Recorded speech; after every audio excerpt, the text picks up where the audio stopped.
our first Olympic road race gold medalist, Kathy Watt, and to make the presentation, a man who was pretty handy on the road himself, marathon man Derek Clayton.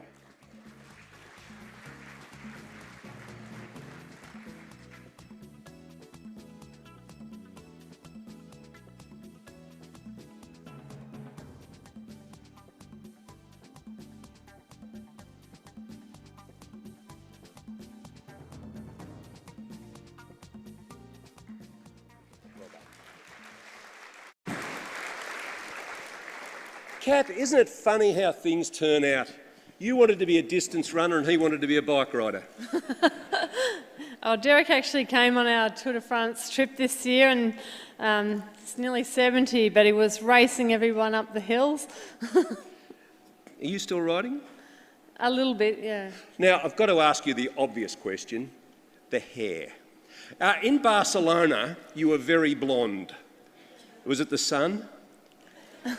No, I went to the Barcelona for the pre-Olympics the year before, and my coach, Carey, said if you really want to be committed, you have to cut all your hair off because it's going to be so hot there when you're competing. And I said, no way. And then eventually at one of the AIS training camps, I went home for the weekend, got my hair braided back, cut it off, and then I got it dyed, and I came back and I walked down the corridor and nobody knew me. Oh, let's talk about Barcelona, because we met you really in Auckland in 1990 when you took the gold medal in the Commonwealth Games. But in Barcelona, you, ahead of all the field, including Jeannie Longo, who's the greatest women's road racer of all time, you were the only one who'd really done the homework and gone there a year earlier and filmed the course and worked it out. Yeah, we went there the year before and studied the course and videotaped it and took photos, and I finished 5th, but I made some tactical mistakes in the sprint, and I knew I could do a lot better the next year. And we also went to the track, and I came 5th in that as well.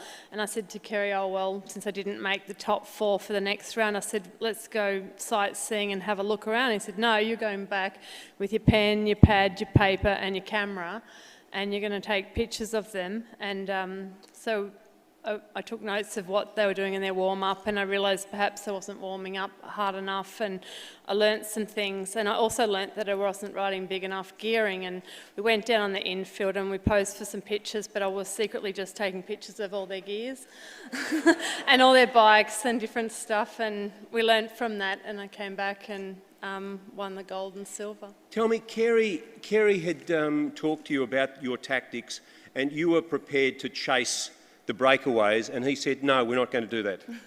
No, I said I was in the lead up. I'd led the big tour in America, and I was winning lots of stages in sprinting, climbing and time trialling, and I said to him, I'm feeling really good in the days leading into the race, and I said, I'm going to chase everybody down. He said, what do you mean you're going to chase everyone down? Why don't you attack them? And I said, so that was, he kind of planted the seed in my mind that maybe I should attack in the race, which I did.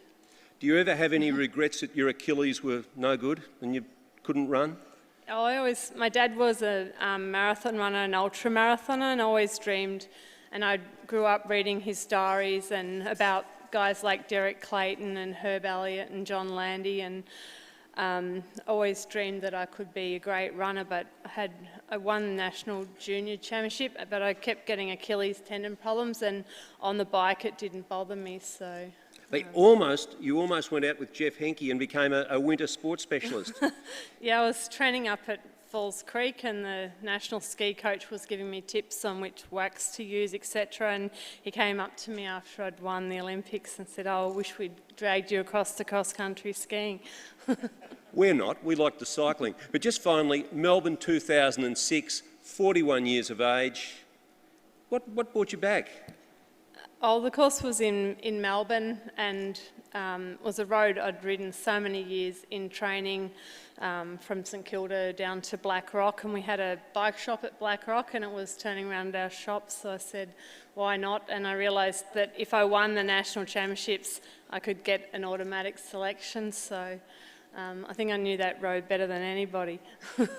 Very lucky to fit in that road. The actual thing is packed with bikes night and day. Just finally, you've got a new love in your life, photography.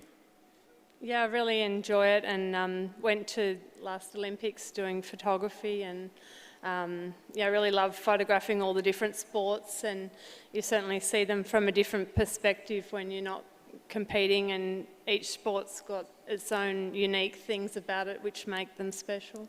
Kathy, we celebrate a fantastic career as you're inducted into the Sport Australia Hall of Fame. It's been a fabulous, fabulous career, and you should be very proud of it. Ladies and gentlemen, Kathy Watt. Thank you.